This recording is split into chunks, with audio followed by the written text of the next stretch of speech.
तो आज हम पढ़ने वाले हैं फिजिक्स का पहला चैप्टर गति। ठीक है, ये फिजिक्स का पहला चैप्टर है और साइंस में हम लोग चूँकि 3 पार्ट पढ़ते हैं, फिजिक्स भी पढ़ते हैं, केमिस्ट्री भी पढ़ते हैं और बायो पढ़ते हैं।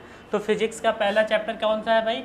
गति। अब गति में हम लोग क्या क्या पढ़ने वाले हैं, चूँकि इसके आगे वाला जो चैप्टर हुआ बल हुआ, या उसके आगे वाला चैप्टर हुआ आपका गुरुत्वाकर्षण हुआ, साउंड हुआ, वर्क हुआ, इन सब चैप्टर में इसका थोड़ा बहुत आपको प्रयोग मिलेगा, हेल्प मिलेगी आपको। ठीक है, तो ये बहुत ही इंपॉर्टेंट चैप्टर बन जाता है।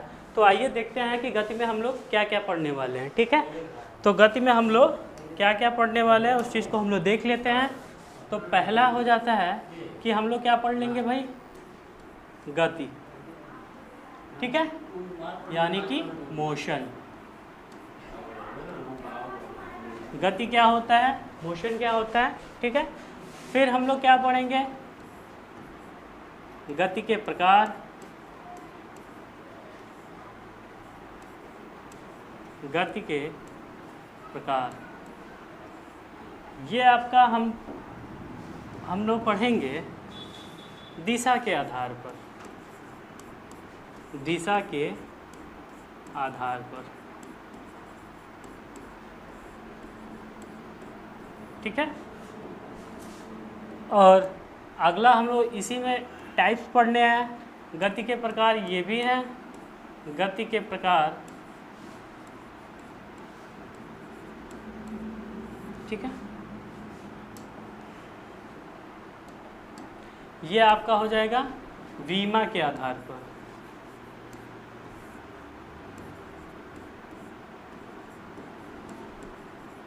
के आधार पर, यानी कि डायमेंशन के आधार पर। ठीक है, इसको करेक्ट कर लेते हैं हम लोग।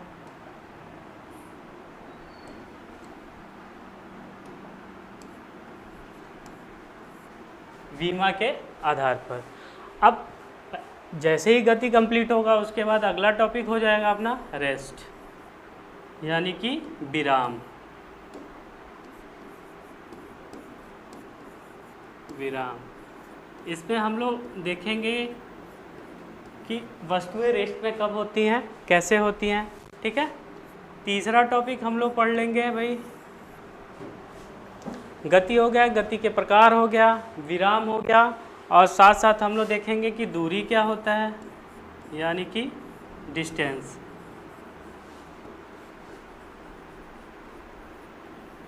अगला टॉपिक हम लोग देखेंगे विस्थापन क्या होता है, यानी कि डिस्प्लेसमेंट।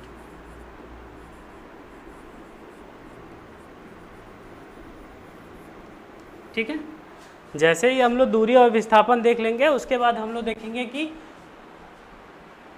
चाल। अगला टॉपिक हो जाएगा अपना चाल। अब इसमें हम लोग चाल के प्रकार भी देखेंगे, जैसे कि एक समान चाल क्या होती है, असमान चाल क्या होती है, औसत चाल क्या होती है। तो इसमें टाइप्स ऑफ स्पीड भी देखेंगे, और साथ ही साथ एक इसका अगर सेक्शन की बात करें, इसी का सेक्शन होता है जिसमें हम लोग पढ़ते हैं कि किलोमीटर प्रति घंटा को मीटर प्रति सेकंड में कैसे बदलें, और मीटर प्रति सेकंड को किलोमीटर प्रति घंटा में कैसे बदलें। ये बहुत ही इम्पोर्टेंट हो जाता है। अगर जब तक ये चीज़ें आपको नहीं पता है, आप न्यूमेरिकल्स नहीं कर सकते, तो ये बहुत ही इम्पोर्टेंट हो जाता है। फिर चाल के बाद हम लोग क्या देखेंगे भाई? वेग, वेलोसिटी। ठीक है, कि वेलोसिटी क्या होता है, वेग क्या होता है, ये कर लेते हैं, ये भी लिख लेते हैं, स्पीड।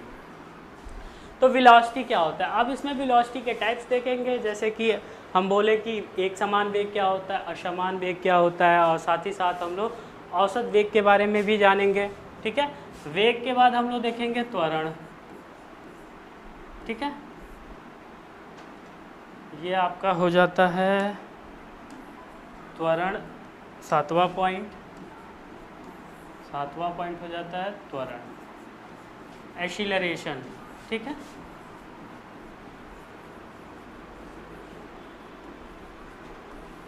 एक्सीलरेशन इसमें भी इसके टाइप्स के बारे में हम लोग डिस्कस करेंगे, जैसे कि एक समान त्वरण क्या होता है, असमान त्वरण क्या होता है। साथ ही साथ हम लोग देखेंगे कि भाई मंदन क्या होता है, मंदन भी यानी कि जो ब्रेक लगाते हैं, जिसको इंग्लिश में क्या बोलते हैं भाई, रिटार्डेशन। मंदन क्या बोलते हैं, रिटार्डेशन। ठीक है, तो रिटार्डेशन क्या होता है, मंदन क्या होता है। इसमें रिटार्डेशन दो टाइप का होता है, एक होता है एक समान मंदन और एक क्या होता है, असमान मंदन। फिर हम लोग देखेंगे भाई ये 7 हो गया। 8वां ग्राफ के बारे में देखेंगे। अब ग्राफ में क्या क्या हमें देखना है, वीटी ग्राफ देखना है, डीटी ग्राफ देखना है। वीटी का मतलब वेग समय graph, velocity time graph. DT का मतलब डिस्टेंस टाइम ग्राफ यानी कि दूरी समय ग्राफ। ठीक है, तो ग्राफ में दो चीज़ों को हम लोग देखेंगे, एक अपना हो जाएगा वीटी और दूसरा क्या हो जाएगा भाई, डीटी ग्राफ। ठीक है, अब ग्राफ पढ़ने के बाद अगला टॉपिक कौन सा हम लोग पढ़ेंगे, ये 9 टॉपिक हो जाता है, जिसमें हम लोग जो गति के समीकरण हैं उनका निगमन करेंगे। गति के समीकरण का निगमन, गति के समीकरण का, गति के समीकरण का निगमन। ठीक है, गति के समीकरण का निगमन करेंगे और साथ ही साथ इसमें हम लोग देखेंगे कि भाई जो ये एक्सीलरेशन त्वरण से और गुरुत्वीय त्वरण से क्या रिलेशन है, इसके बारे में भी देखेंगे। तो इस चैप्टर में इतनी सारी चीज़ें हम लोग पढ़ने वाले हैं। ठीक है, तो ये मान के चलिए 1 से 2 वीडियो में पूरा कंप्लीट हो जाएगा। 2 वीडियो, एक वीडियो आ जाएगी और एक वीडियो नेक्स्ट डे आपको मिल जाएगी।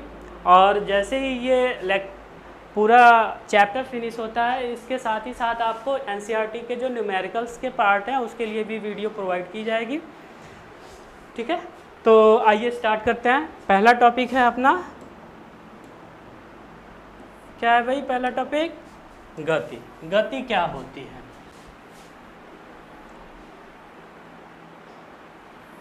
तो गति क्या होती है, तो इसके लिए हम लोग क्या कह सकते हैं भाई, गति क्या होती है। जैसे कि मान लो अगर कोई वस्तु चल रही है, ठीक है, अगर कोई वस्तु चल रही है तो जाहिर सी बात है वो गति में है। ठीक है, लेकिन किताबों में भी कहा गया है, कई लोग डेफिनेशन भी दे देते हैं आसानी से, कि अगर कोई वस्तु समय के साथ अपनी स्थिति में परिवर्तन करे तो वो गति में होती है। ठीक है, अगर समय के साथ स्थिति में परिवर्तन होता है तो गति में होती है। लेकिन जैसे मान लीजिए मैं हूँ और आप हो, बस में बैठ के ट्रैवल कर रहे हैं, साथ में बैठ के ही ट्रैवल कर रहे हैं। मान लीजिए हम लोग पॉइंट ए से चलना शुरू किया और पॉइंट बी तक हमने ट्रैवल किया, और जिसका डिस्टेंस हमने मान लिया कि भाई 50 किलोमीटर डिस्टेंस है। दूरी कितना है, 50 किलोमीटर। आप मेरे अगली सीट पे बैठे हो, मैं आपके सामने वाली सीट पे बैठा हूँ, तो क्या आप गति कर रहे हो अकॉर्डिंग टू मी, मतलब मेरे सामने तो तब भी आप बैठे थे, अब भी आप बैठे हो, तो क्या आपकी गति होगी, नहीं होगी, जाहिर सी बात है। तब भी आप मेरे से 1 मीटर के डिस्टेंस पे बैठे थे और अब भी 1 मीटर के डिस्टेंस पे बैठे हो, तो इसको गति कहेंगे, नहीं भाई। रेस पे सामने थे तो सामने अब भी बैठे हो, तो गति कहाँ हुई। तो गति होती क्या है भाई, गति क्या होती है। अगर इसमें एक चीज़ को हम लोग ऐड करते हैं तो गति का जो डेफिनेशन होता है परफेक्ट बन जाता है। कौन सी चीज़, एक निश्चित बिंदु, किसी निश्चित बिंदु के सापेक्ष। जैसे कि मैं कहूँ हम पॉइंट ए से चलना शुरू किए और पॉइंट बी तक गए, और इनका डिस्टेंस क्या है भाई, 50 किलोमीटर। 50 किलोमीटर। अब पॉइंट ए से चलना शुरू किया, हम पॉइंट बी पे पहुंच गए, यानी 50 किलोमीटर की जर्नी हमने क्या कर ली, तय कर ली, इतनी दूरी तय कर ली। अब यहाँ से अब हम देखेंगे कि आप मेरे सामने बैठे हो, तब भी सामने बैठे थे, लेकिन हमने गति करी ना, हमारी पहली स्थिति क्या थी, पॉइंट ए। अब कहाँ है, पॉइंट बी पे, और पॉइंट ए से पॉइंट बी के बीच में भाई ट्रैवल करने में कुछ ना कुछ टाइम लगा। हमने मान लिया कि 30 मिनट का टाइम आपको लगा, हमने मान लिया कि 30 मिनट का समय लगा, और आपने कितना दूरी तय कर लिया, 50 किलोमीटर की दूरी तय कर ली। ठीक है, अब हम लोग फिलहाल कहाँ हैं, पॉइंट बी पे। तो हमारी गति होगी कि नहीं होगी, डेफिनेटली होगी, क्योंकि ये देखिए समय लगा, समय के साथ हमारी स्थिति में, यानी पॉइंट ए से कहाँ पहुँच गए, पॉइंट बी पे। तो समय के साथ हमारी स्थिति में परिवर्तन हो गया। और इसमें एक चीज़ हमने मेंशन किया है, पॉइंट ए, यानी एक निश्चित बिंदु के सापेक्ष। ठीक है, तो इसका डेफिनेशन क्या बनेगा, देख लेते हैं। गति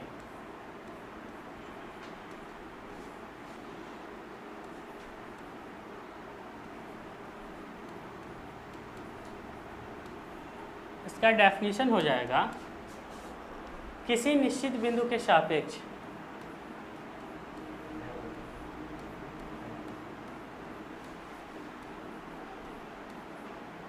किसी निश्चित बिंदु के सापेक्ष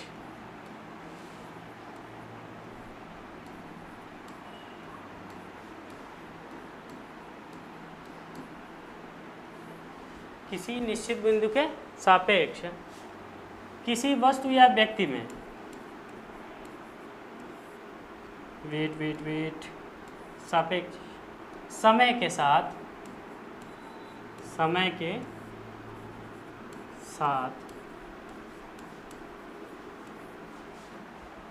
किसी वस्तु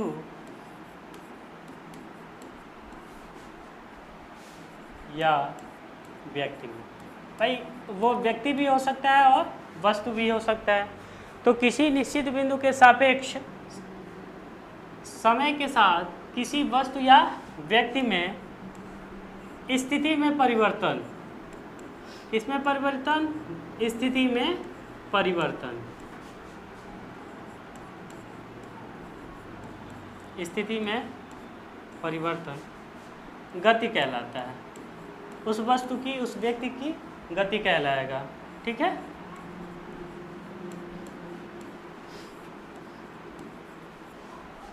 तो गति क्या होता है, किसी निश्चित बिंदु के सापेक्ष समय के साथ किसी वस्तु या व्यक्ति में स्थिति में किसी या किसी वस्तु या व्यक्ति किए होगा, यहाँ क्या करेक्ट कर लीजिए इसको,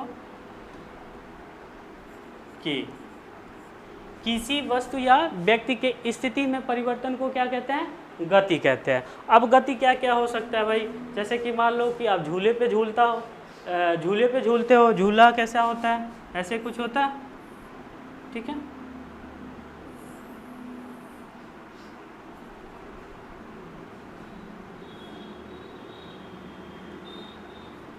ठीक है,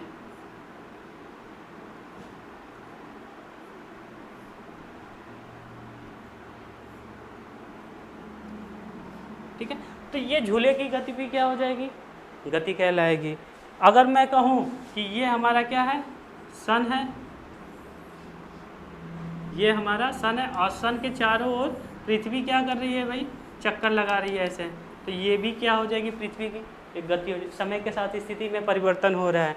ठीक है, तो ये गति के उदाहरण है, आप इसका स्क्रीनशॉट ले सकते हैं। ठीक है, क्योंकि इस चैप्टर में पूरा हम लोग डेफिनेशन के साथ प्रॉपर वे में चलेंगे, पूरा चैप्टर आपका कंप्लीट हो जाएगा। तो एक बार फिर रिवाइज कर लेते हैं, गति क्या होती है, किसी निश्चित बिंदु के सापेक्ष समय के साथ किसी वस्तु या व्यक्ति के स्थिति में परिवर्तन को गति कहते हैं, परिवर्तन को गति कहते हैं। ठीक है, चलिए स्क्रीनशॉट ले सकते हैं आप। अगला टॉपिक है हमारा रेस्ट, यानी कि विराम।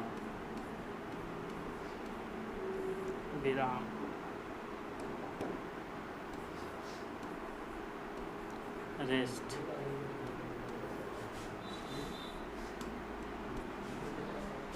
तो रेस्ट क्या होता है, आइए देख लेते हैं कि रेस्ट क्या होता है। अब जो हमने मोशन पढ़ा जस्ट इसके अपोजिट होता है, डेफिनेशन में ज़्यादा अंतर नहीं होता। हमने क्या बोला, किसी निश्चित बिंदु के सापेक्ष, किसी निश्चित बिंदु के सापेक्ष समय के साथ किसी वस्तु या व्यक्ति के स्थिति में परिवर्तन न हो तो क्या कहलाता है, उस वस्तु का विराम कहलाता है, रेस्ट कहलाता है। आइए लिख लेते हैं, किसी निश्चित बिंदु के सापेक्ष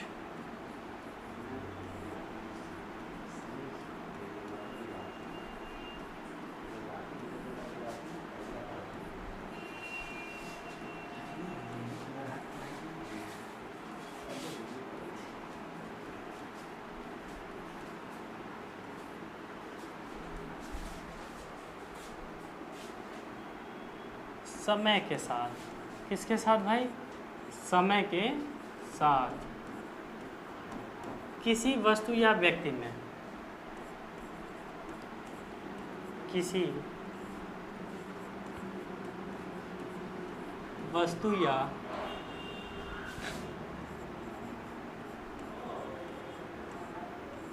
व्यक्ति के स्थिति में परिवर्तन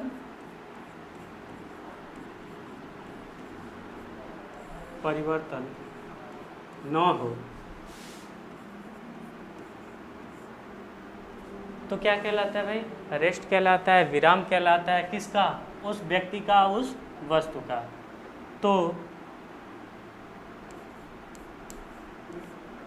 रेस्ट कहलाता है यानी विराम कहलाता है।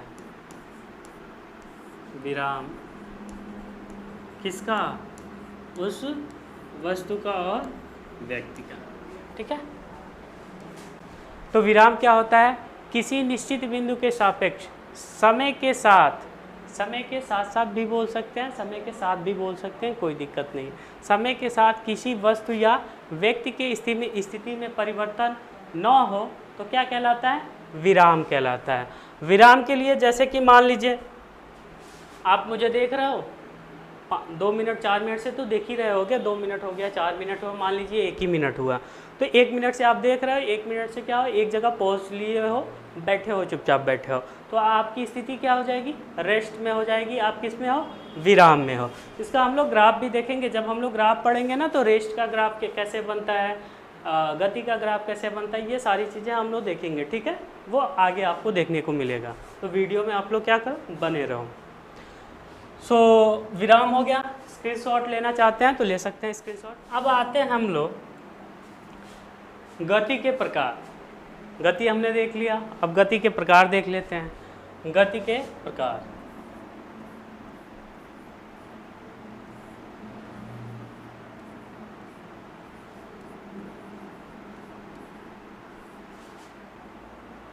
गति के प्रकार 2 प्रकार के होते हैं। 2 टाइप से इनको कैटेगराइज किया गया है। 2 प्रकार से इनको क्या किया है, बांटा गया है। एक क्या, दिशा के आधार पर, और दूसरा क्या, विमा के आधार पर। तो पहला हम लोग देखते हैं गति के प्रकार दिशा के आधार पर। दिशा के आधार पर, यानी गति के प्रकार दिशा के आधार पर कितने होते हैं, आइए देख लेते हैं।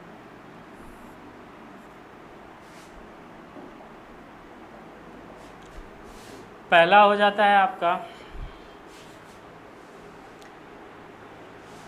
सरल रेखीय गति, यानी कि एक सीधी रेखा में अगर कोई वस्तु गति कर रही हो, ठीक है, इसको हम लोग क्या बोलते हैं, स्ट्रेट लाइन मोशन, सरल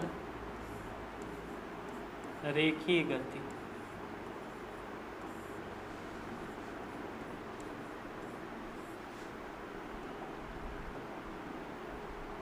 इंग्लिश में क्या बोलते हैं इसको, स्ट्रेट लाइन मोशन,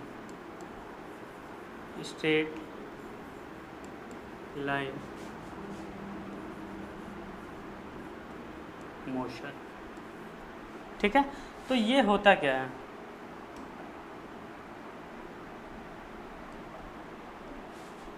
येलो चल रहा है, हाँ ठीक है। तो स्ट्रेट लाइन मोशन क्या होता है, अगर कोई वस्तु सीधी रेखा में, सरल रेखा में गति कर रही हो, ठीक है, तो उसको हम लोग क्या बोलते हैं, सरल रेखीय गति। उस वस्तु की गति कैसी गति कहलाती है, सरल रेखीय गति। यदि कोई वस्तु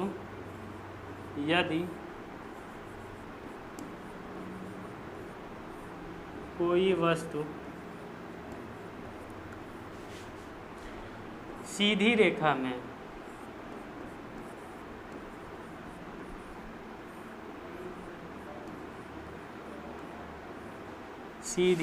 में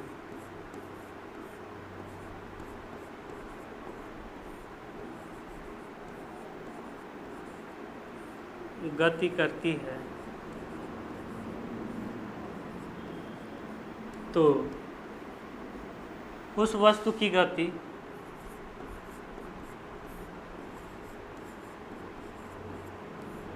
उस वस्तु की गति कैसी होती है? सरल रेखीय गति होती है। सरल रेखीय गति होती है। ठीक है, इसका उदाहरण देख लें। उदाहरण क्या हो जाएगा भाई? इसका उदाहरण क्या हो जाएगा? यदि कोई वस्तु सीधी रेखा में गति करती है तो उस वस्तु की गति कैसी होती है? सरल रेखीय गति। इसका उदाहरण हो जाएगा सीधी सड़क पर, सीधी सड़क पर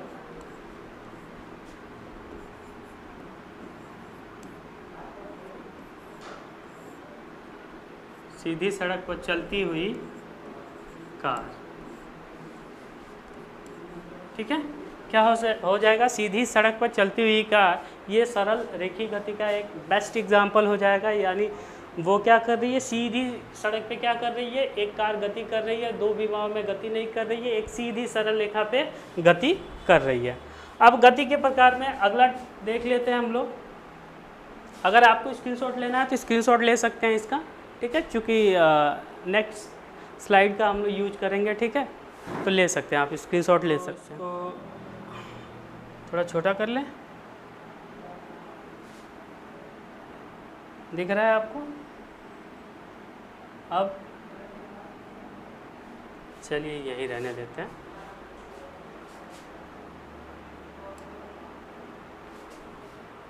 इसको पार्टीशन कर लेते हैं हम लोग। ठीक है, अगला है हमारा दूसरा है घूर्णन गति।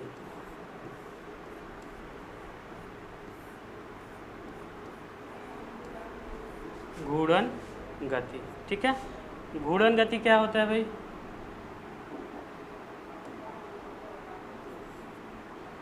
Rotational motion.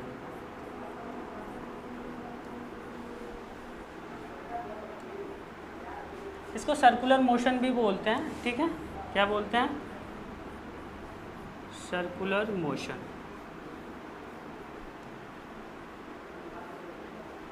ठीक है, तो घूर्णन गति क्या होता है? थोड़ा सा और इसको ऊपर कर लें हम।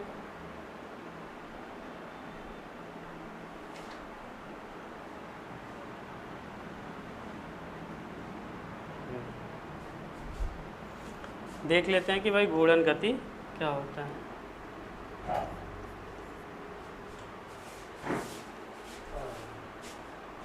यदि कोई वस्तु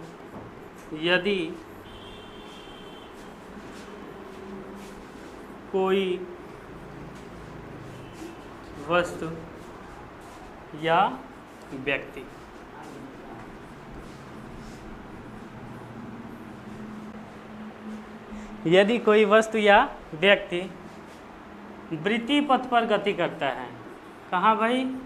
वृत्तीय पथ पर। वृत्तीय पथ पर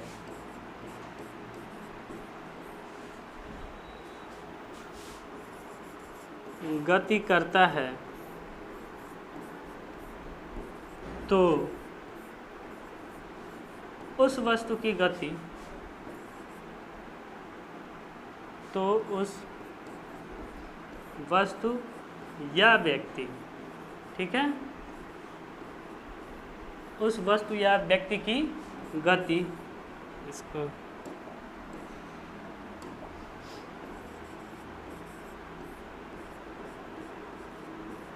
घूर्णन गति कहलाती है। कैसी गति कहलाती है भाई? घूर्णन गति कहलाती है।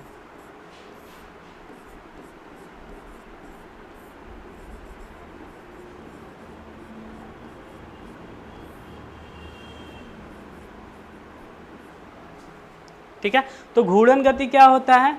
अगर कोई व्यक्ति हो या वस्तु हो, वो क्या होता है? एक सर्कुलर मोशन में, यानी कि एक वृत्तीय कक्षा के चारों ओर ऐसे क्या कर रहा है? चक्कर लगा रहा हो, तो उसकी गति को हम लोग क्या कहते हैं? घूर्णन गति। इसका उदाहरण देख लेते हैं। यहाँ पे ब्लैक से देख लेते हैं, ब्लैक पेन का यूज़ करते हैं। इसका उदाहरण क्या हो जाएगा?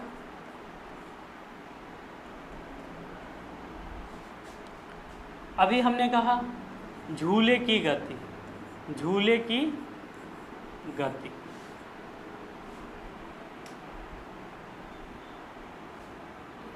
कहाँ चला गया, आ गया, क्या हुआ भाई, झूले की गति।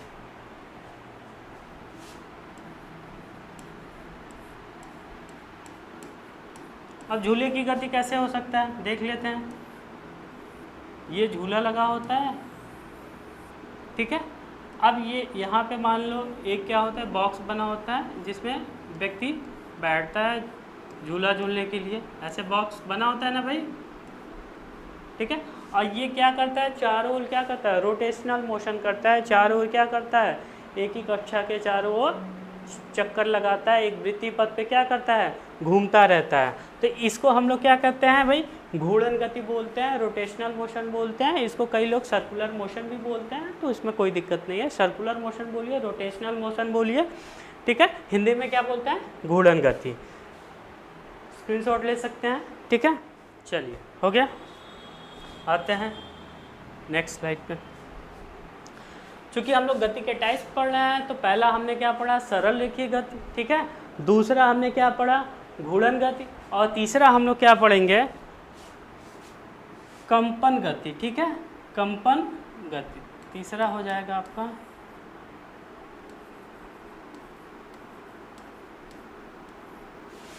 कंपन अथवा दोलन गति,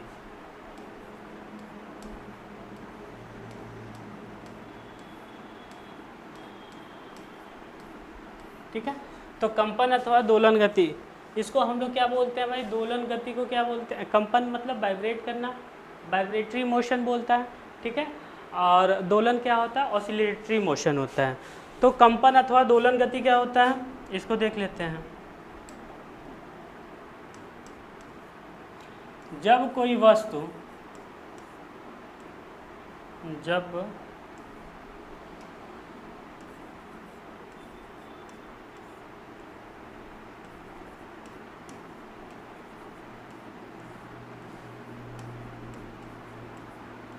जब कोई वस्तु अपनी साम्य अवस्था के, अपनी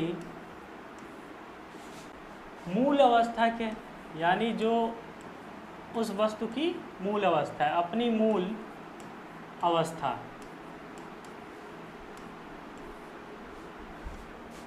अपनी मूल अवस्था के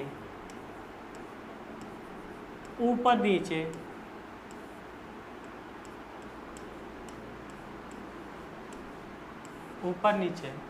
अथवा दाएं व बाएं, अथवा दाएं बाएं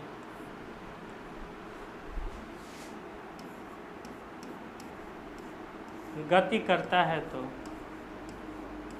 गति करती है, तो उस वस्तु की गति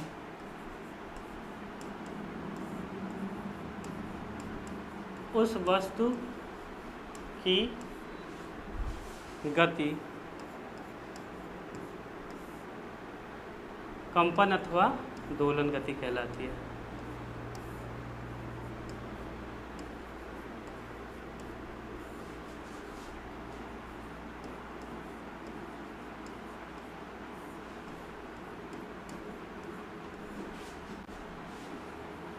कंपन अथवा दोलन गति कहलाती है, ठीक है। तो कंपन अथवा दोलन गति क्या होता है, जब कोई वस्तु अपनी मूल अवस्था के ऊपर नीचे, जैसे कि मान लो कि फ़ोन बजता है आपका, फ़ोन आपने ऐसे रख दिया, तो वो क्या होता है भाई, वाइब्रेट होता है। तो वाइब्रेट होता है तो कैसे होता है, या तो ऊपर नीचे होगा ऐसे, या तो क्या होगा, आगे पीछे होगा, ठीक है। तो वाइब्रेट करता है तो उसकी जो गति होती है, एक अपनी साम्य अवस्था के मूल अवस्था के ऊपर अथवा नीचे, या दाएं अथवा बाएं, ठीक है। तो हम कह सकते हैं कि इस प्रकार की गति, जो जब भी गति होती है कोई वस्तु करे या व्यक्ति करे, तो उस वस्तु या व्यक्ति की गति क्या कहलाती है, कंपन अथवा दोलन गति। उदाहरण के लिए, उदाहरण क्या हो जाएगा भाई, सरल रोलक, सरल लोलक की गति। सरल लोलक की गति यानी सिंपल पेंडुलम जो होता है उसकी गति क्या होती है भाई? दोलन गति होती है। देख लेते हैं कैसे होता है।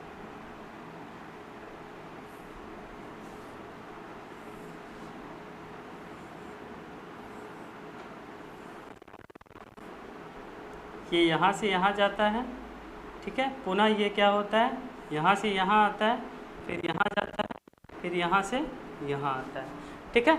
तो ये क्या कर रहा है, इसकी साम्य अवस्था मूल अवस्था ये है। यहाँ से ये गति कर रहा है इस बिंदु पे पॉइंट ए पे, फिर पुनः पॉइंट ए से कहाँ जा रहा है, बी पे, बी से कहाँ जा रहा है भाई, सी से, फिर सी से कहाँ आ रहा है, ए पर। तो यहाँ देख पा रहे हैं कि अपनी मूल अवस्था के दाएँ और बाएँ, अपनी मूल अवस्था के दाएं गति कर रहा है और बाएं। तो हमने डेफिनेशन क्या लिखा, जब कोई वस्तु या यदि कोई वस्तु अपनी मूल अवस्था के ऊपर नीचे अथवा दाएं बाएं गति करता है तो उस वस्तु की गति कंपन अथवा दोलन गति कहलाती है, ठीक है। समझ में आ गया? चलिए ठीक है, स्क्रीनशॉट ले सकते हैं, ले लीजिए। अगला टॉपिक है हमारा, हमने गति को देख लिया कि गति के प्रकार on the basis of direction, यानी दिशा के आधार पे हमने देखा कि गति के प्रकार कितने प्रकार के होते हैं, गति के प्रकार। अब हम लोग देखेंगे कि भाई बीमा के आधार पे भी गति को तीन कैटेगराइज किया गया है, तीन पार्ट में बांटा गया है। पहला क्या होता है 1D मोशन, दूसरा क्या होता है 2D मोशन और तीसरा क्या होता है 3D मोशन। अगर हिंदी की बात करें तो क्या होता है भाई, पहला आपका हो जाता है एक बीमी गति, दूसरा क्या हो जाता है द्विबीमी गति, तीसरा क्या हो जाता है त्रिबीमी गति, ठीक है। तो अब हम लोग पढ़ेंगे मोशन को, पढ़ेंगे on the basis of dimension, ठीक है।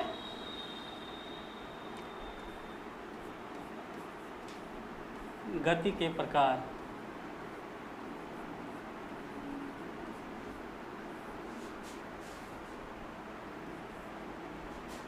तो डायमेंशन को हम लोग क्या लिख सकते हैं, अक्ष लिख सकते हैं अथवा बीमा के आधार पर,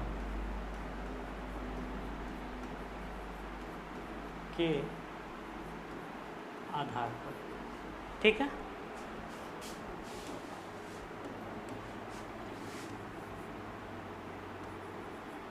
motion on the basis of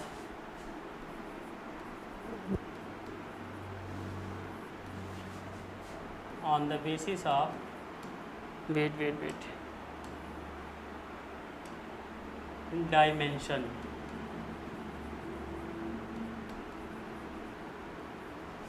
motion on the basis of dimension, ठीक है। तो क्या होता है भाई, अब इसको कैसे कैटेगराइज किया गया इसको हम लोग देख लेते हैं।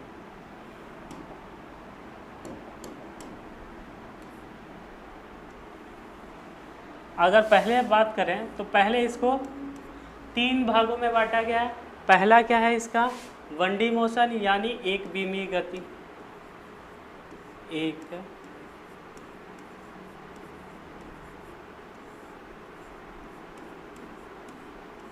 इसको इंग्लिश में हम लोग बोलते हैं 1 डायमेंशनल मोशन। क्या बोलते हैं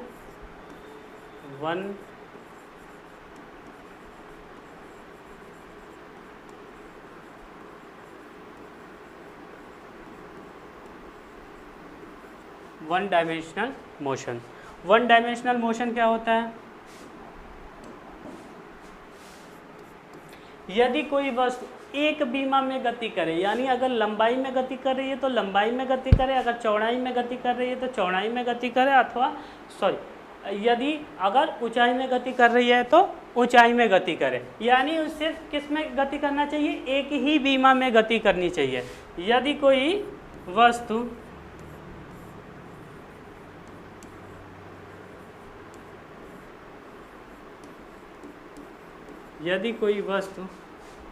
एक बीमा में, उसको हम लोग अक्ष भी बोल सकते हैं, ठीक है। एक बीमा अथवा अक्ष में गति करे। ठीक है, यदि कोई वस्तु क्या हो, एक विमा अथवा एक अक्ष में गति करे तो उस प्रकार की गति को क्या कहते हैं भाई, एक विमीय गति कहते हैं। उदाहरण देख लेते हैं। उदाहरण वही उदाहरण है जैसे कि सरल रेखी में हमने देखा था। तो सरल रेखी में क्या है भाई कि सीधी सड़क पे कोई कार चलती हुई कार, उदाहरण क्या हो जाएगा, सीधी सड़क पर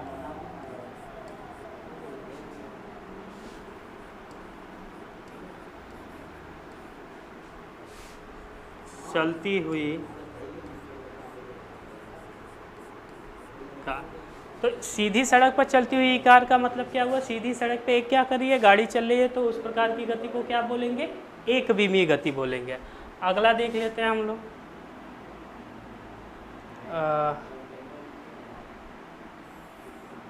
अगला है हमारा द्विविमीय गति।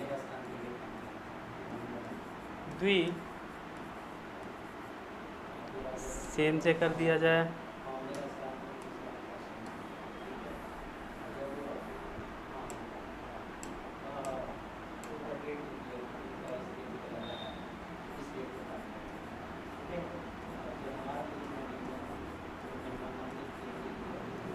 द्विविमीय गति।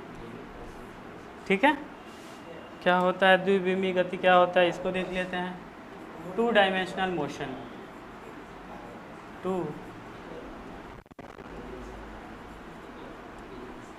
डायमेंशनल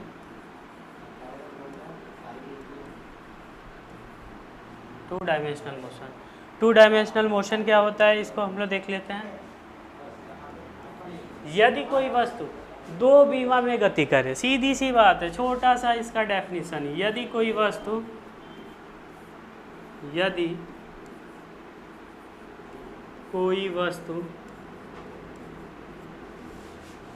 दो विमा में गति करे, दो विमा अथवा अक्ष में गति करे,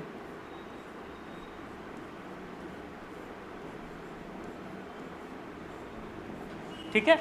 यदि कोई वस्तु दो विमा अथवा दो अक्षों में गति करे तो उस प्रकार की गति को क्या कहते हैं भाई, टू डायमेंशनल मोशन बोलते हैं, द्विविमीय गति बोलते हैं। उदाहरण देख लेते हैं इसका। उदाहरण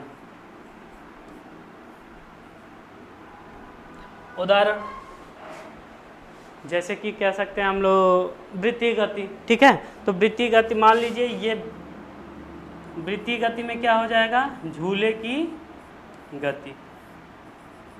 झूले की गति कैसे हो जाएगा, क्योंकि झूला कैसा होता है भाई, गोल होता है, और सर्कल कैसा होता है, 2D फिगर होता है, दो विमीय आकृति होती है। यानी दो विमीय आकृति पे जब गति कर रहा है तो या तो उसकी लंबाई में गति करेगा या उसकी चौड़ाई में गति करेगा, या आप ऐसे भी बोल सकते हो किसी द्विविमीय आकृति के चारों ओर की गति क्या कहलाती है भाई, टू डायमेंशनल मोशन कहलाता है, द्विविमीय गति कहलाती है। आइए तीसरा देख लेते हैं।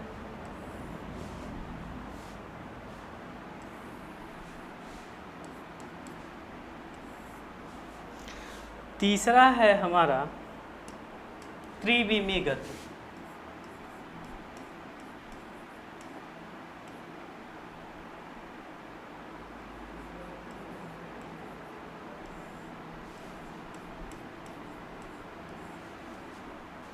यानी 3 डायमेंशनल मोशन।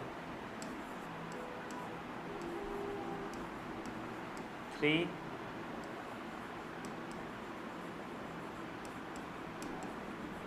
Dimensional motion. अब ये होता क्या है, ठीक है, त्रिविमीय गति क्या होता है, बहुत ही सरल है ये। जैसे देखिए, कोई डेफिनेशन डिफिकल्ट नहीं है। यदि कोई वस्तु एक विमा में गति करे, एक विमीय गति।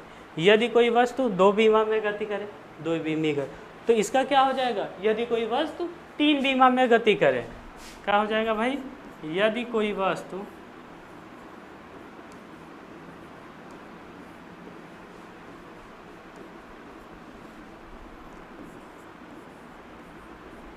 3 बीमा अथवा अक्ष में गति करे। यदि कोई वस्तु 3 बीमा में गति करे या 3 अक्षों में गति करे, उस प्रकार की गति उस वस्तु की कैसी गति कहलाएगी? त्रिविमी गति कहलाएगी। ठीक है, कहाँ चला गया भाई? उदाहरण देख लेते हैं। उदाहरण क्या हो जाएगा?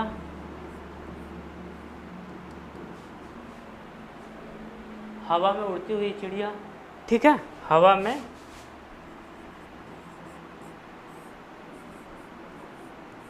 उड़ती हुई चिड़िया।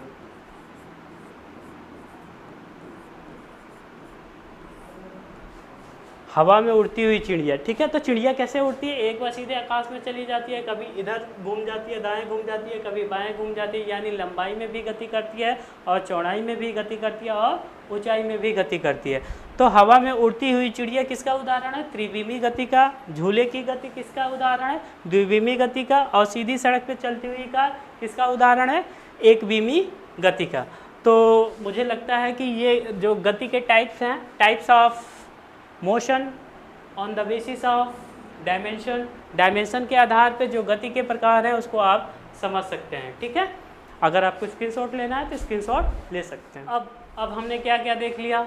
गति देख लिया, गति के प्रकार देख लिया, किसके आधार पे? दिशा के आधार पे। दूसरा हमने क्या देखा? बीमा के आधार पे, यानी गति के प्रकार और रेस्ट यानी कि विराम। 2 चीज़ों को हमने देख लिया क्योंकि वो टाइप्स थे। ठीक है, तो अगला हम लोग देखेंगे कि भाई विस्थापन क्या होता है, दूरी क्या होती है, इन दोनों के बारे में हम लोग देखेंगे। तो पहले हम लोग देख लेते हैं कि विस्थापन।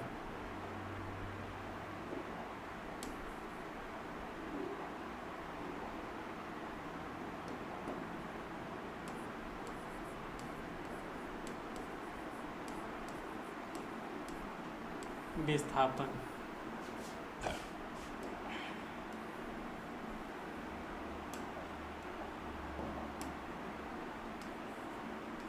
इंग्लिश क्या होती है?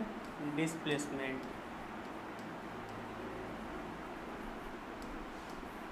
ठीक है,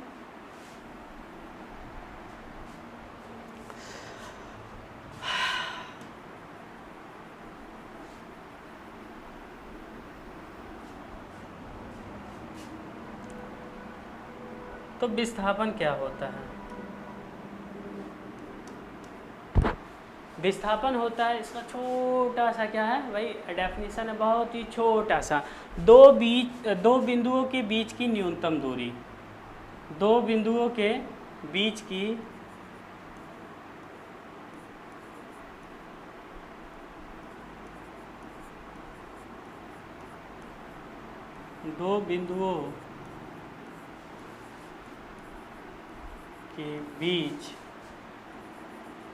की न्यूनतम दूरी।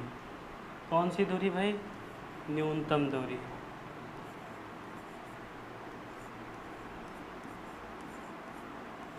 न्यूनतम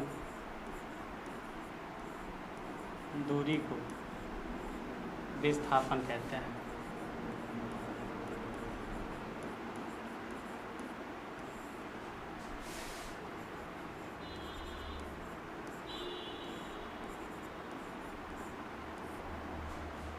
दो बिंदुओं के बीच की न्यूनतम दूरी को क्या कहते हैं भाई?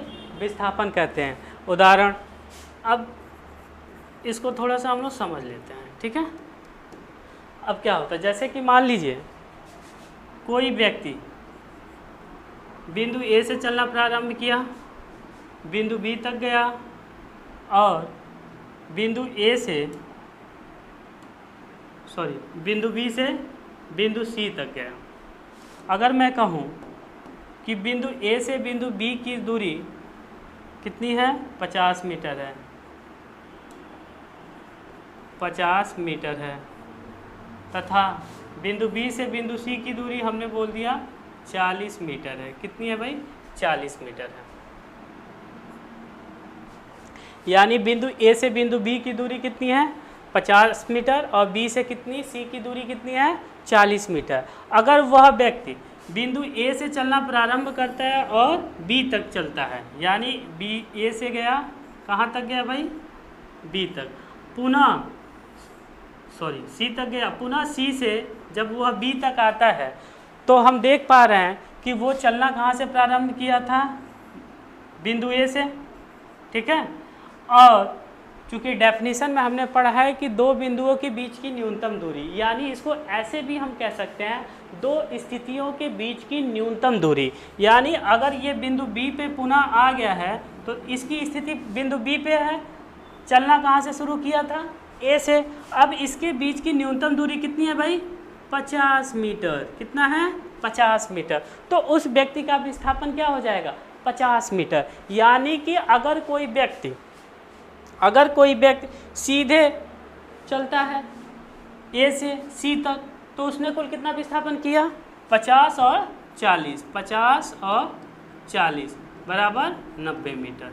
लेकिन अगर सी से पुनः क्या आ गया बी पे आ गया तो उसका विस्थापन कितना हो गया, कितना हुआ भाई 40 कम हो गया, यानी दो बिंदुओं के बीच की दूरी कितनी बची 50। अगर यही व्यक्ति बी से पुनः ए पर आ जाता, ठीक है, यानी बिंदु ए पर आ जाता तो हम उसकी प्रारंभिक अवस्था देखते हैं, यानी कि जहाँ से चलना प्रारंभ किया था और उसकी अंतिम अवस्था देखते जहाँ वो पहुँचा, उनके बीच का जो दूरी होता है, उनके बीच का जो डिस्टेंस होता है उसको हम बोलते क्या है डिस्प्लेसमेंट, यानी कि विस्थापन। तो अगर वो व्यक्ति क्या होता भाई बिंदु ए पर आ जाता तो चलना शुरू कहाँ से किया था ए से, पहुँच कहाँ गया पुनः ए पे, तो विस्थापन कितना हो गया 0, विस्थापन कितना हो जाएगा 0, ठीक है। तो इस चीज़ को हम समझ सकते हैं कि दो बिंदुओं के बीच की न्यूनतम दूरी को क्या कहते हैं भाई विस्थापन कहते हैं, ठीक है। तो उदाहरण आप इसका भी प्रयोग कर सकते हैं, और चूंकि हमने दिशा के माध्यम से भी उसको कर सकते हैं कि दिशा के माध्यम से व्यक्ति का विस्थापन कितना हुआ उसको भी देख लेते हैं, ठीक है। तो एक उदाहरण, अच्छा सा उदाहरण कर लेते हैं हम लोग।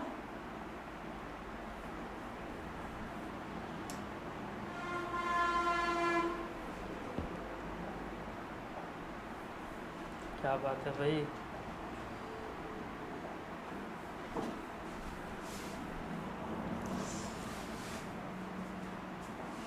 जैसे मान लीजिए अब एक डायरेक्शन बना लेते हैं हम लोग। ये देखिए, ये कौन सी दिशा होती है उत्तर, ये कौन सी दिशा होती है दक्षिण, ठीक है। ये उत्तर हो गया और ये दक्षिण हो गया, और ये कौन सी दिशा हो जाएगी, ये आपकी दिशा हो जाएगी पूर्व, ये कौन सी दिशा हो जाएगी पश्चिम, ठीक है।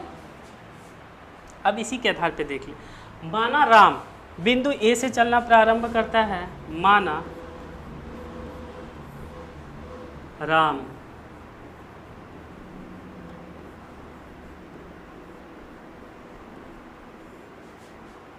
बिंदु ए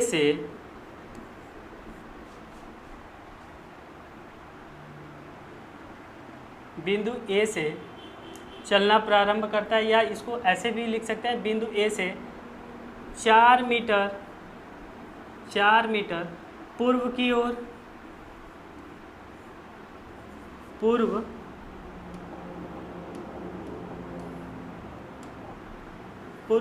चलता है।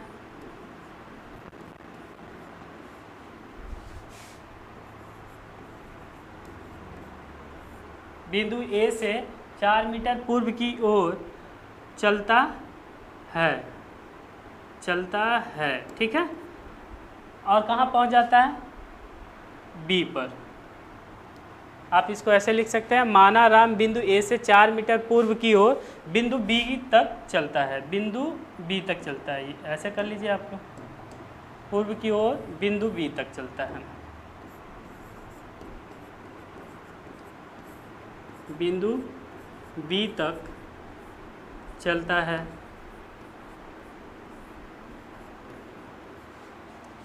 तथा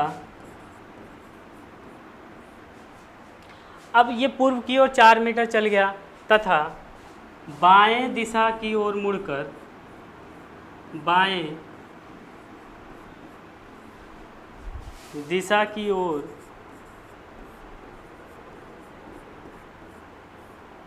मुड़कर 3 मीटर की दूरी तय करता है। 3 मीटर की दूरी तय करता है। 3 मीटर की दूरी, इसको कनेक्ट कर लीजिए।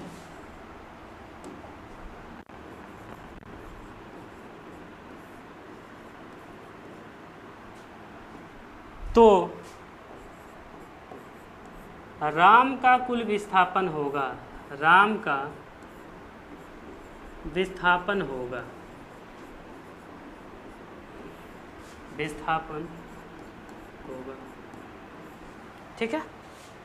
अब विस्थापन कितना होगा इसको हम लोग देखते हैं, मैथमेटिकली देख सकते हैं कि एग्जाम्पल क्या है भाई, माना राम बिंदु ए से चलना प्रारंभ करता है। हम मान लेते हैं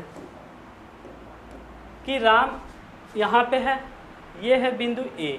बिंदु ए से 4 मीटर पूर्व की ओर, पूर्व दिशा इधर है, यानी 4 मीटर चला यहाँ से लेके यहाँ तक, ठीक है। 4 मीटर चलने के बाद क्या किया, बिंदु बी तक चलता है, बिंदु बी तक, ठीक है। फिर कह रहा है कि यहाँ से बाएं दिशा की ओर मुड़कर, तो बाएं दिशा कौन हो जाएगा भाई, हाई हो जाएगा। तो बाएं दिशा की ओर मुड़कर बिंदु सी तक 3 मीटर दूरी तय करता है। बिंदु, इसको हम सी मान लेते हैं, सी तक 3 मीटर की दूरी तय करता है। तो राम का कुल विस्थापन कितना होगा, तो राम का विस्थापन यही होगा। क्यों होगा, क्योंकि विस्थापन का हमने डेफिनेशन ये पढ़ा है कि दो बिंदुओं के बीच की न्यूनतम दूरी। अब भाई ये बताओ, अब यहाँ व्यक्ति है तो ऐसे दूरी तो मेजर नहीं करेंगे, ऐसे भी दूरी मेजर नहीं करेंगे, तो न्यूनतम दूरी कौन सी होगी, ए से लेके ये सीधी लाइन वाली जो दूरी हो जाएगी, ये क्या हो जाएगी, न्यूनतम दूरी हो जाएगी, ठीक है। इसको डायग्राम एक बार फिर बना लेते हैं। बिंदु ए से चलना प्रारंभ किया 4 मीटर, बिंदु बी तक पहुंचा, बी से सी तक 3 मीटर की दूरी तय की, तो इसका विस्थापन क्या हो जाएगा, ए सी। तो इसको हम लोग फाइंड कैसे करेंगे, क्योंकि ये एक राइट एंगल ट्रायंगल बन रहा है, यानी समकोण त्रिभुज बन रहा है, और समकोण त्रिभुज का कोण निकालने का जो सूत्र होता है पाइथागोरस प्रमेय से हम लोग निकाल लेते हैं आसानी से। क्या होगा एक बार देख लेते हैं इसको। तो ए सी स्क्वायर यानी पाइथागोरस प्रमेय क्या कहता है, कोण का वर्ग किसके, ये होगा क्या भाई, कोण, ठीक है।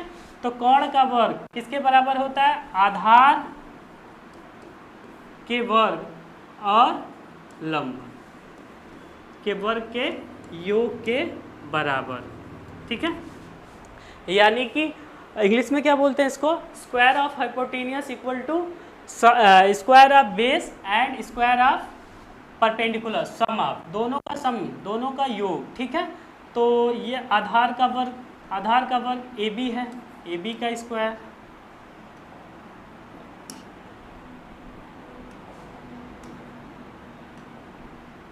ए बी का वर्ग धन बी सी का वर्ग। तो ए सी स्क्वायर बराबर ए बी कितना है भाई, 4 का स्क्वायर, बी सी कितना है, 3 का स्क्वायर, ठीक है। तो ए सी स्क्वायर बराबर कितना हो जाएगा, 4 चौके 16 और 3 तिरिके 9। तो ए सी स्क्वायर बराबर हो जाएगा आपका 16 9 25। अगर मैं ए सी की बात करूं तो चूंकि स्क्वायर इधर जाएगा तो क्या लग जाएगा, रूट, ठीक है। तो रूट 25। तो ए सी बराबर, ए सी किसका वर्ग है, 5 का। तो राम का विस्थापन कुल कितना हुआ, 5 मीटर, ठीक है। समझ में आ गया, चलिए ठीक, चलिए ठीक है। अगर स्क्रीनशॉट लेना चाहते हैं तो ले सकते हैं। हो गया, विस्थापन भी आपको समझ में आ गया। अब हम लोग देखते हैं नेक्स्ट स्लाइड, क्या देखेंगे, दूरी। दूरी क्या होता है, ठीक है।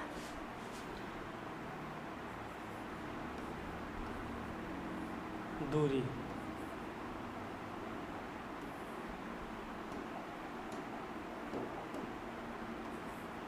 डिस्टेंस,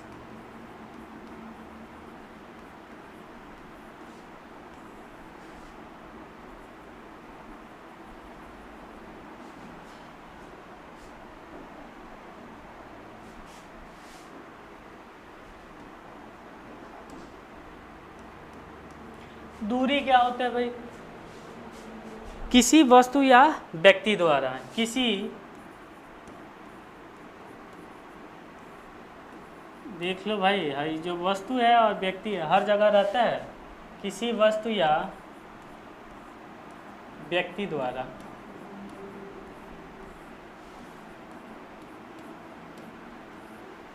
तय की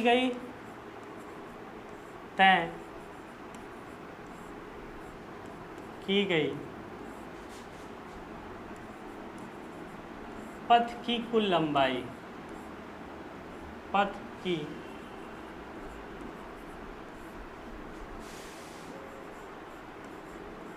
कुल लंबाई दूरी कहलाती है।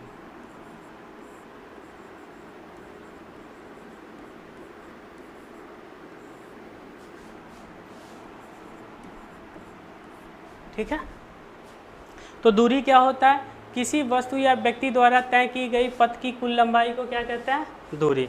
उदाहरण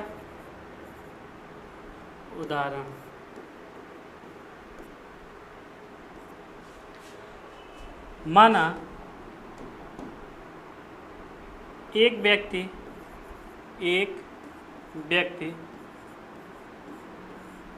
बिंदु ए से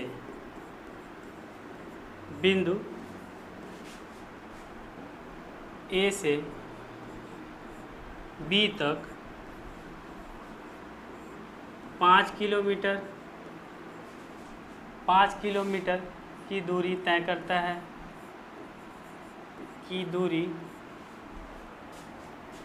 करता है, तथा बिंदु बी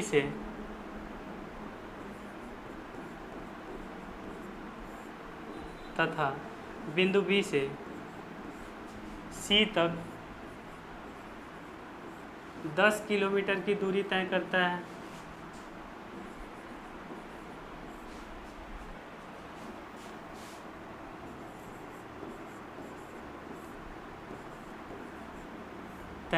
है।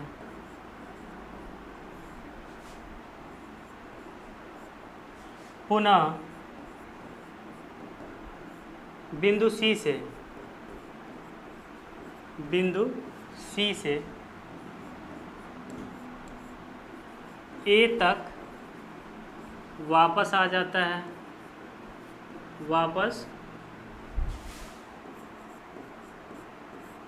जाता है, तो उस व्यक्ति की कुल दूरी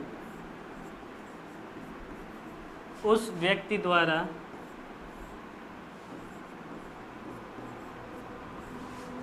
चली गई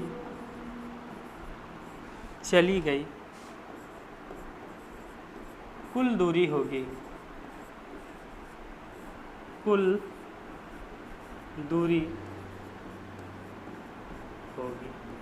कितनी दूरी होगी भाई?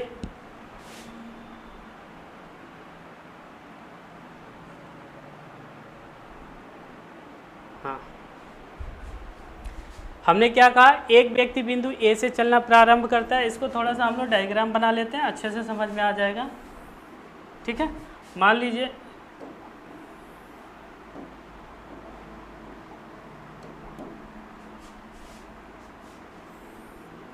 एक व्यक्ति है, ये है आपका बिंदु ए, ये है बिंदु बी और ये है आपका बिंदु सी। बोला है प्रश्न में बिंदु ए से बी तक 5 किलोमीटर की दूरी तय करता है। कितना करता है वो? 5 किलोमीटर। कहाँ से कहाँ तक? ए से बी तक। ठीक है, फिर कह रहा है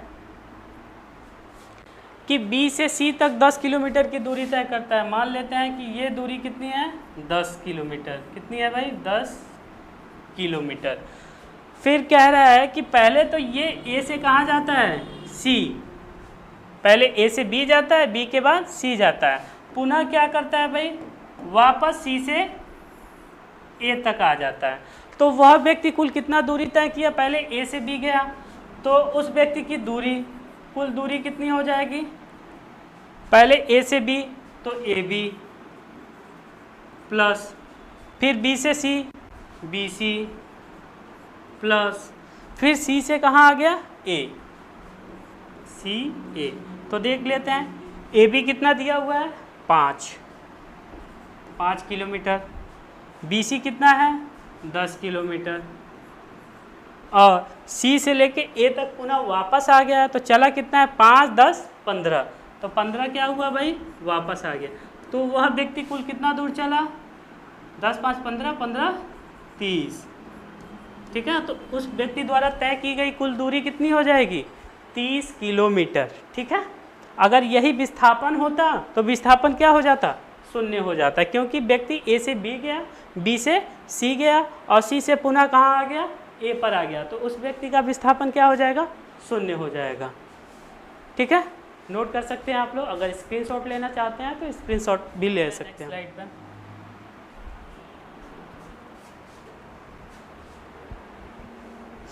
नेक्स्ट स्लाइड है। अब अगला टॉपिक आपका क्या होता है भाई स्पीड, यानी कि चाल।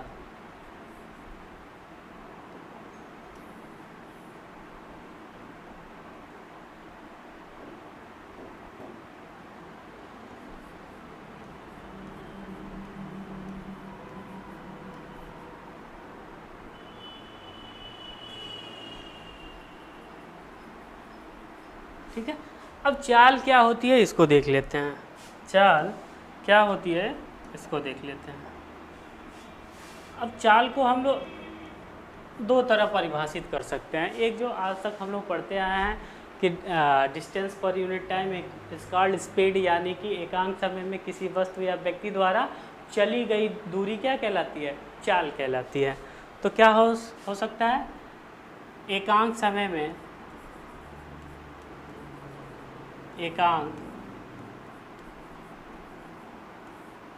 समय में किसी वस्तु या व्यक्ति द्वारा किसी वस्तु या व्यक्ति द्वारा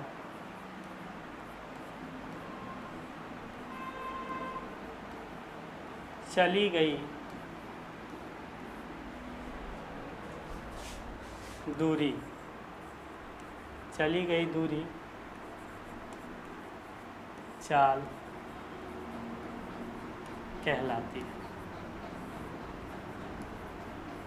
ठीक है। एकांक समय में किसी वस्तु या व्यक्ति द्वारा चली गई दूरी क्या कहलाता है भाई चाल कहलाता है। तो चाल बराबर होता क्या है इसको भी देख लेते हैं। अब एक चाल इसके पहले हमें एक चीज़ और देखना है, सदिश और अदिश। सदिश और अदिश, तो हम लोग सदिश देख लेते हैं, क्योंकि चीज़ों को कैटेगराइज करना होगा कि सदिश कौन है अदिश कौन है, तभी हो पाएगा, ठीक है। तो इसको हम लोग क्या करते हैं इरेज कर लेते हैं। पहले हम लोग देख लेते हैं कि सदिश क्या होता है और अदिश क्या होता है। सदिश व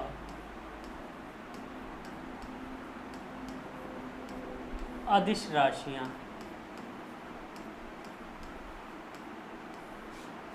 सदिश व अदिश राशियां, ठीक है। क्या है सदिश क्या होता है vector and scalar quantity, vector and scalar quantities, TI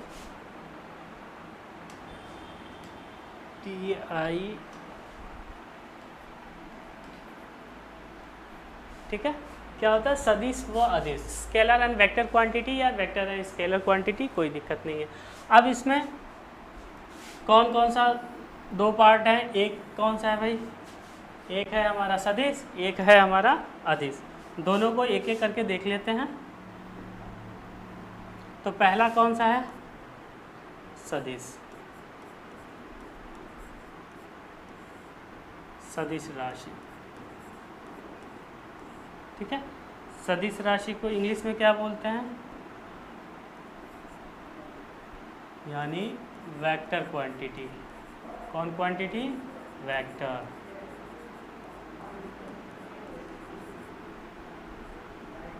ठीक है।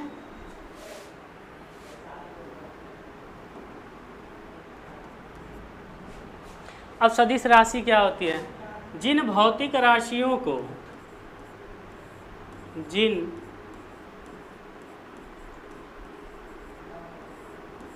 भौतिक राशियों को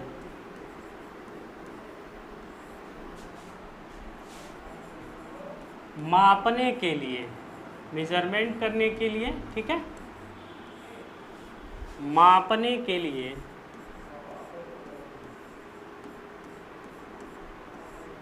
जिन भौतिक राशियों को मापने के लिए दिशा परिमाण के साथ साथ परिमाण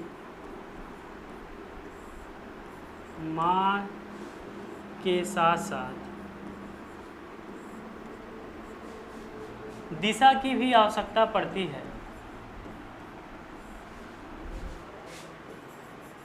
दिशा की भी आवश्यकता पड़ती है।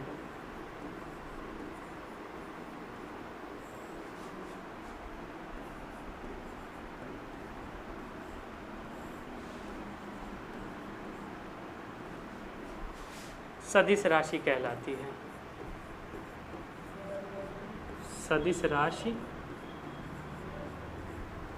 कहलाती है।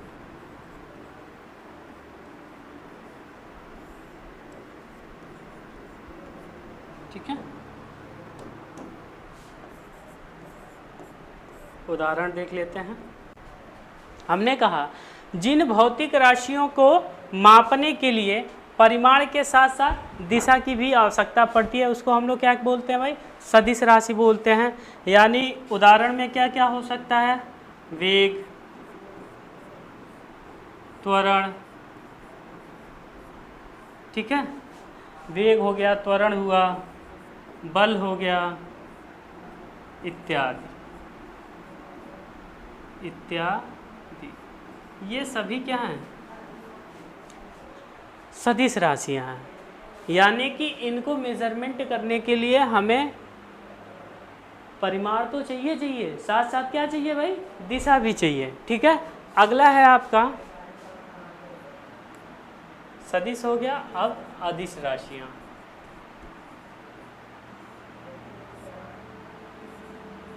अदिश राशि, अदिश राशि क्या होता है, स्केलर क्वांटिटी।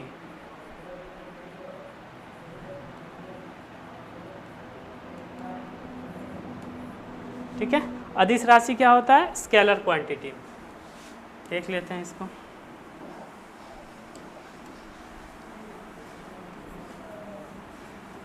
जिन भौतिक राशियों को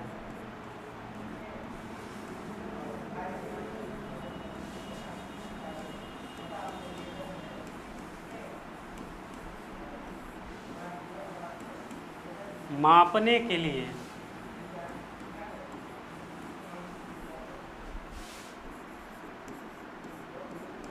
जिन भौतिक राशियों को मापने के लिए सिर्फ परिमाण की आवश्यकता पड़ती है, परिमाण, मैग्नीट्यूड, मात्रा, ठीक है, परिमाण की आवश्यकता पड़ती है,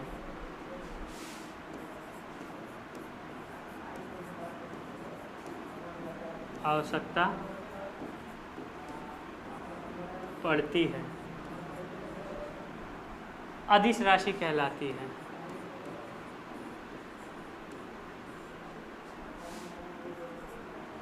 अदिश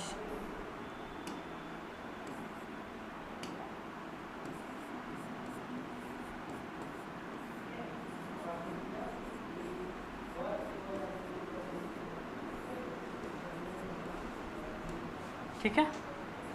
उदाहरण देख लेते हैं इसका। उदाहरण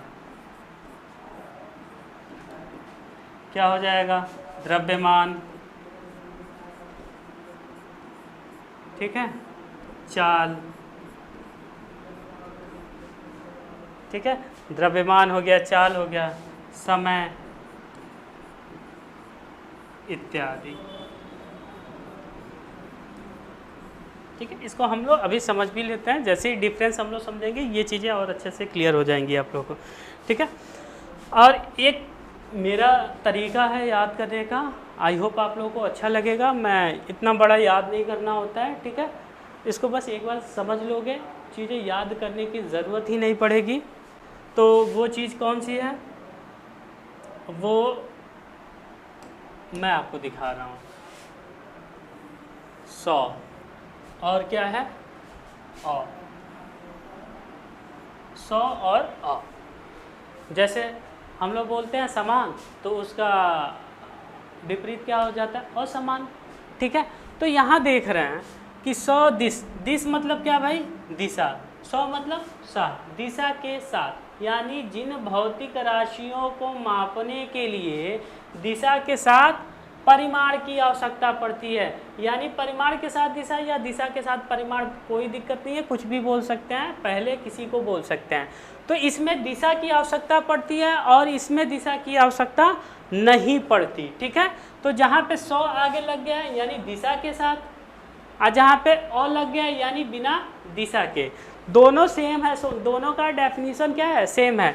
जिन भौतिक राशियों को मापने के लिए सिर्फ परिमाण की आवश्यकता पड़ती है, दिशा की आवश्यकता नहीं पड़ती है, उसको हम लोग क्या बोलते हैं, अदिश राशि बोलते हैं। तथा जिन भौतिक राशियों को मापने के लिए दिशा के परिमाण के साथ साथ दिशा की भी आवश्यकता पड़ती है, उसको हम लोग क्या बोलते हैं, सदिश राशि बोलते हैं। ठीक है, तो सदिश राशि में आप 100 से और अ से क्या रिलेट करके याद कर सकते हो। ठीक है, अब सदिश और अदिश में अंतर क्या होता है, इसको भी हम देखेंगे।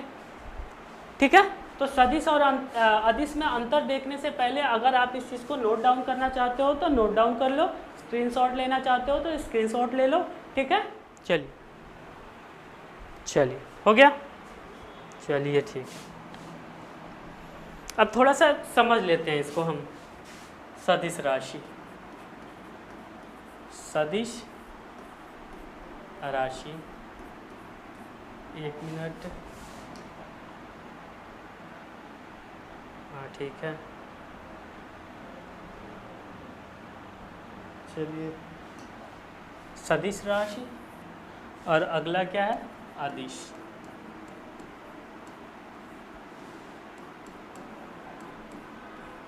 ठीक है, सदिश और अदिश में डिफरेंस क्या होता है, difference between scalar and vector quantity. आप कह सकते हो कि सदिश और अदिश राशियों के बीच में अंतर। अब उन अंतरों को हम जान लेते हैं।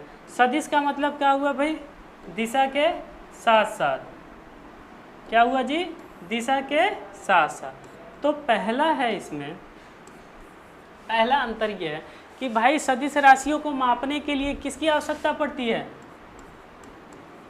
दिशा की आवश्यकता पड़ती है, और साथ साथ क्या होता है, परिमाण। ठीक है, और अदिश को मेजरमेंट यानी मापने के लिए सिर्फ हमें परिमाण यानी इंग्लिश में क्या बोलते हैं इसको, मैग्नीट्यूड, मात्रा की ज़रूरत पड़ती है।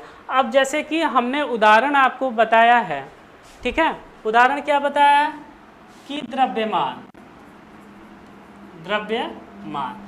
जैसे मान लो मैंने कहा आपका वजन कितना है, 50 किलो है, 50 kg। ठीक है, तो 50 kg, ये बताओ आप मुझे, ऐसा तो नहीं है ना कि 50 kg नॉर्थ है, 50 kg साउथ है, या 50 kg ईस्ट है, वेस्ट है, ऐसा दिशा की तो ज़रूरत नहीं पड़ेगी।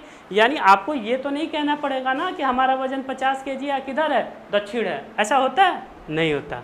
ठीक है, तो परिमाण, सिर्फ परिमाण की आवश्यकता पड़ती है अदिश राशियों में। ठीक है, लेकिन अगर सदिश की बात करें तो इसका हमने आपको बताया है वेग, और क्या बताया है, विस्थापन, विस्थापन। ठीक है, तो वेग तो अभी नहीं बताया, मैंने डिफाइन नहीं किया है, लेकिन आप पीछे जाके देख सकते हैं कि हमने विस्थापन को डिफाइन किया है। और विस्थापन में ये चीज़ हमने क्लियर की है कि विस्थापन में हमेशा क्या होती है, दिशा की आवश्यकता होती है। अगर राम हो या श्याम हो, हमेशा किसी न किसी एक पर्टिकुलर दिशा में चलेगा। अगर दिशा में चलेगा तभी वो क्या होगा भाई, सदिश राशि होगा। अगर पर्टिकुलर दिशा में नहीं चलेगा तो वो क्या हो जाएगा, अदिश राशि हो जाएगा। तो राम हो चाहे श्याम हो, एक पर्टिकुलर दिशा में चलता है, उसका विस्थापन होता है, और विस्थापन में हमेशा किस चीज़ की आवश्यकता पड़ती है, दिशा की। और दिशा के साथ साथ क्या क्या होता है, परिमाण। जैसे मैं बोल दूं कि राम भाई पॉइंट ए से पॉइंट बी तक पश्चिम दिशा में 5 किलोमीटर की यात्रा तय किया, पश्चिम दिशा में। तो हम देख पा रहे हैं कि राम का जो विस्थापन हुआ बिंदु ए से बिंदु बी तक कितना हुआ, 5 किलोमीटर। दिशा कौन सी थी, पश्चिम दिशा में। लेकिन अगर मैं आपसे कहूँ सिर्फ दूरी की बात कहूँ, ठीक है, तो अगर जैसे मैं आपसे कह दूँ कि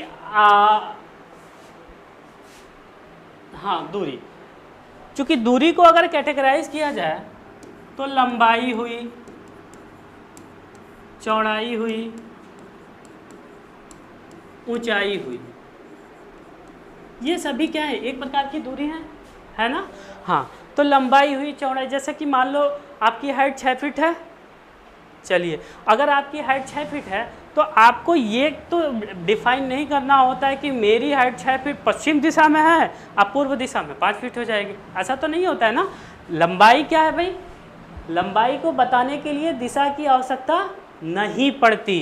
तो अदिश राशियों में एक और द्रव्यमान के साथ साथ क्या क्या ऐड कर सकते हैं कि लंबाई भी क्या होता है, अदिश राशि होती है, इसको बताने के लिए दिशा की आवश्यकता नहीं पड़ती। लेकिन अगर जैसे ही हम सदिश की बात करेंगे, ठीक है, आगे आप नेक्स्ट चैप्टर में पढ़ेंगे बल, बल बराबर होता है द्रव्यमान गुणे त्वरण। तो ये जो त्वरण है, ये त्वरण है क्या, त्वरण वेग में परिवर्तन, और वेग होता क्या है, विस्थापन बटा समय। आगे आपको बताया जाएगा, ठीक है, वीडियो में बने रहें तभी आपको ये चीज़ें क्लियर होंगी। विस्थापन तो बता दिया गया है, जैसे ही वेग बताया जाएगा ये चीज़ें आपको प्रॉपर क्लियर हो जाएंगी। तो बल बराबर क्या होता है, द्रव्यमान गुणे विस्थापन। चूँकि अगर जैसे उदाहरण जैसे मान लीजिए कि आप क्या कर रहे हो कि ऑफिस में जाते हो, ऑफिस में एक विंडो लगा होता है, डोर, उस पर लिखा होता है पुल लिखा होता है और पुश, ठीक है। तो पुल और पुश, पुल का मतलब खींचना, पुश का मतलब धक्का देना। तो जैसे ही अगर मान लो पुल लिखा है इधर खींचने के लिए लगा है, ठीक है, तो ये आपको वहाँ पे निर्देश कर रहा है कि आपको बल किधर लगाना है, अपनी ओर लगाना है, खींचने के लिए लगाना है। या अगर पुश देता है तो पुश करना है यानी धक्का देना है, बल के लिए एक दिशा दी हुई है, दिशा मतलब सामने की ओर दिशा लगाना है। अगर मान लो पुश लिखा है, आपने पुल कर दिया, दरवाज़ा खुलेगा, कभी नहीं खुलेगा, ठीक है। लेकिन अगर पुश लिखा है, जैसे ही आपने उसी दिशा में बल लगा दिया, यानी बल में हम क्या देख रहे हैं, दिशा की आवश्यकता पड़ रही है, तो बल क्या हो जाएगा भाई, सदिश राशि हो जाएगा। तो सदिश और अदिश राशियों के बीच में अंतर, सबसे बड़ा अंतर क्या होता है कि सदिश में दिशा और परिमाण दोनों की आवश्यकता पड़ती है, और अदिश में सिर्फ परिमाण की आवश्यकता पड़ती है। उदाहरण में हमने आपको बताया भी है कि इसमें पहला क्या हो सकता है, परिमाण और दिशा दोनों की आवश्यकता पड़ेगी, और अदिश राशियों में सिर्फ परिमाण की आवश्यकता पड़ेगी। दूसरा पॉइंट जान लेते हैं, इसको सिर्फ समझना है, ठीक है। इसको नोट डाउन कहोगे तो करा देंगे, ठीक है, आप कमेंट कर सकते हो, कहोगे तो उसमें करा दिया जाएगा कि इसका भी प्रॉपर आप जैसे इस पिछली मतलब जो भी टॉपिक हुआ है प्रॉपर लिखवाया गया, वैसे इसका भी करा दिया जाएगा। अब दूसरा डिफरेंस क्या होता है, अब अदिश राशि हुई और सदिश राशि। तो सदिश राशियों का गणितीय विधि द्वारा जोड़ घटाव गुणा भाग नहीं किया जा सकता। गणितीय भी मतलब नॉर्मल कैलकुलेशन जैसे हम लोग जोड़ते हैं ना, 2 kg और 2 kg कितना हो गया, 4 kg। तो सदिश राशियों का जोड़ घटाव अथवा गुणा भाग गणितीय विधि द्वारा, ठीक है, सामान्य गणितीय विधि द्वारा नहीं किया जा सकता। जबकि अदिश राशियों में जोड़ घटाव अथवा गुणा व भाग किया जा सकता है, गुणा व भाग किया जा सकता है। कैसे किया जा सकता है, इसमें जोड़ घटाव था गुणा और भाग क्या होता है भाई, नहीं किया जा सकता है। ठीक है, क्या होता है, नहीं किया जा सकता। और इसमें क्या होता है भाई, किया जा सकता है। अब इसको हम लोग ज़रा समझ लेते हैं। अब जैसे कि मान लो आपके पापा गए मार्केट, ठीक है, और 2 किलो आम लेकर आए, 2 केजी आम लेकर आए। आपके भैया भी गए मार्केट, वो भी क्या किए, 1 केजी आम लेकर आए। ठीक है, तो आपके घर पे उस दिन कुल कितना आम आया, 3 किलो। सिंपल सी बात है। और मैंने अभी आपको बताया है कि द्रव्यमान क्या है, एक प्रकार की अदिश राशि है, उसको क्या करना होता है भाई, दिशा की आवश्यकता नहीं पड़ती। अब यहाँ हमने बोला है कि जोड़ अथवा घटाव गुणा व भाग, ठीक है, तो जोड़ अथवा घटाव किया जा सकता है। यहाँ देख पा रहे हैं कि 2 किलो पापा लेकर आए और 1 किलो भैया लेकर आए, दोनों को मिला के कुल कितना आम हो गया, 3 किलो आम हो गया। यानी इन राशियों को हमने क्या किया, जोड़ लिया, यानी इन राशियों को हम जोड़ सकते हैं। ठीक है, वैसे ही हमने बोला कि अगर मैं कहूँ कि अगर कोई व्यक्ति 4 मीटर प्रति सेकंड के वेग से चल रहा है, ठीक है, और आप जो हो 5 मीटर प्रति सेकंड के वेग से चल रहे हो, ठीक है, 5 मीटर प्रति सेकंड के वेग से चल रहे हो, तो क्या ये संभव है कि दोनों को जोड़ दिया जाए, कह दिया जाए कि दोनों मिलकर 9 मीटर प्रति सेकंड से चल रहे थे? संभव है? नहीं है।